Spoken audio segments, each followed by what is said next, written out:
डीमार्टला माझी डबल फेरी का झाली हे मी तुम्हाला व्हिडिओच्या शेवटी सांगणार आहे। तर घरातले काही सामान आणि मुलांच्या काही वस्तू घेण्यासाठी आम्ही निघालो डीमार्टला। तर संडे आणि सॅटर्डे असल्यामुळे इकडे बघू शकता तुम्ही रस्त्याला खूपच ट्रॅफिक लागले होते। हळूहळू आम्ही डीमार्टपर्यंत पोहोचलो आणि डीमार्टच्या आत गेलो।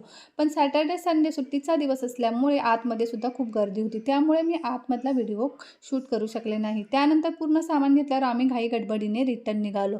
तर इतक्या गडबडीने सामान घेतल्यामुळे काही सामान चुकीचे आले होते, त्यामुळे डबल फेरी तर होणारच। त्यामुळे मी दुसऱ्या दिवशी मैत्रिणींना घेऊन डीमार्टला गेले। पण मैत्रिणींबरोबर फिरण्यात काही वेगळाच आनंद आहे। तुम्ही पण या गोष्टी ॲग्री करता का? कमेंट करून नक्की सांगा। तर तुम्ही इथे बघू शकता वेगवेगळे कुर्ते आम्ही उगाचच ट्राय करत होतो। दिवाळी आणि गणपती जवळ येत असल्यामुळे, शिवाय रक्षाबंधन पण येत असल्यामुळे इथे वेगवेगळे व्हरायटीचे कुर्ते आणि वेगवेगळे पॅटर्न तुम्हाला बघायला मिळतील। यातला हा व्हाईट कुर्ता मला फारच आवडला।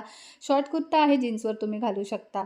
आणि त्याचबरोबर यानंतर जो मी शेवटला ट्राय केलेला होता तो हा ब्लॅक कुर्ता, हा सुद्धा मला खूपच आवडला होता। त्यानंतर आणि काही छोट्या मोठ्या वस्तूंची मी इकडे शॉपिंग केली आणि शॉपिंग पूर्ण झाल्यानंतर आम्ही रिटर्न जायला निघालो।